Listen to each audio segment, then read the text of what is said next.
એવા કોઈ ગંભીર કિસ્સા નથી કે જ્યાં વરસાદ રોકાયા પછી પણ પાણી ભરાયેલું હોય. તો પાણી થોડો સમય ચાલુ વરસાદે ભરાયેલું હતું, પણ એ બધી જગ્યાએ ઉતરી ગયું. આપણે આ ટીમ સતત મોનિટરિંગ કરી રહી છે. એમાં ક્યાંય પણ એવું દેખાય તો એન્જિનિયરિંગની ટીમ પણ આપણે દિવસ રાત અહીંયા 24 કલાક આપણે સ્ટેન્ડ બાયમાં છે. એ ટીમ સતત સ્થળ ઉપર જઈ અને નિરીક્ષણ કરીને તાત્કાલિક કામગીરી કરાવે છે.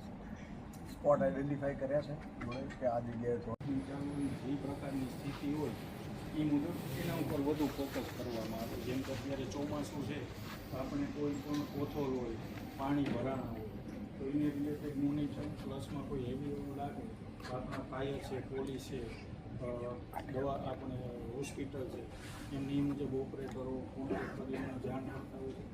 પ્લસમાં આપણા ઓફિસર્સનું ગ્રુપ છે, એમાં પણ આની જે પણ ડેલી અપડેટ ચાલુ હોય અને એ મુજબ આપણે કાલ પણ સરને એ પણ આવ્યો હતો એમાં આપણે પીઆરઓ બ્રાન્ચના 2 વ્યક્તિ પર શિફ્ટમાં કામ કરે છે 8-8 કલાક.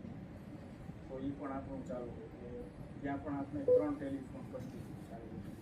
એકમાં ફોન ચાલુ હોય અથવા અને કોઈ કરે તો બાજુમાં એકાદે 2 અથવા તો બીજામાં કોઈ કરે કે 3 ફરિયાદ એકસાથે બોલી શકે એ રીતે. પ્લસમાં આપણા પીટીઝેડ કેમેરાનામાં લાગે છે ઘણી બધી 40 જગ્યાઓ પર કે જે 1 કિલોમીટરની ઝૂમ કેપેસિટી ધરાવે છે.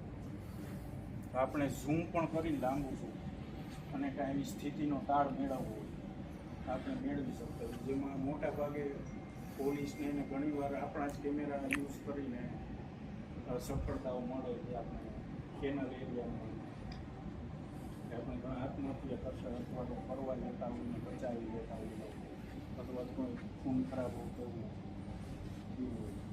આપણે લાસ્ટ ટાઈમ ઓલું એક કેનલ પર ઇન્સિડન્સ થયું હતું કે 2 વ્યક્તિઓ ખૂન થઈ ગયેલા, એ પણ આપણા કેમેરા જોઈને કરી અને એનું સ્માર્ટ મોનિટરિંગ કરી અને રોજ રિપોર્ટ કરે છે. છેલ્લે ક્યુમ્યુલેટિવ રિપોર્ટિંગ કરીને ત્યાં આપી અને કાયમી સોલ્યુશન માટે પ્રયાસ કરશે. પણ અહીંયા જેવું હોય ને અંદર એ લોકોને કોઈનું પણ ફોન આવો મિસ થઈ જાય તો સામેથી ફોન કરવાનો તમારે. કેમ કે અત્યારે જે આવતા હશે ને એ બધા ફોન ઇમરજન્સીવાળા જ આવતા હશે. જી આપણે વ્યવસ્થા એવી કરી છે કે એક ફોન અત્યારે ચાલુ હોય છે, બીજો પણ ચાલુ હોય છે. ઇન કેસ એના કરતાં ત્રીજા ફોનમાં ફરિયાદ આવી અને ત્યાં ઓપરેટર નથી તો એ ફોનમાં જે નંબર રેકોર્ડ થાય એમાં આપણે સામેથી ફોન કરી અને એમની ફરિયાદ નોંધી લેતા હોઈએ છીએ. 3 કરતાં વધારે કમ્પ્લેન એકસાથે આવતી હોય તો એ વેટિંગમાં બતાવે. જે કરવું પડે એ કરો, પણ જનતાને જરાય તકલીફ ના પડવી જોઈએ.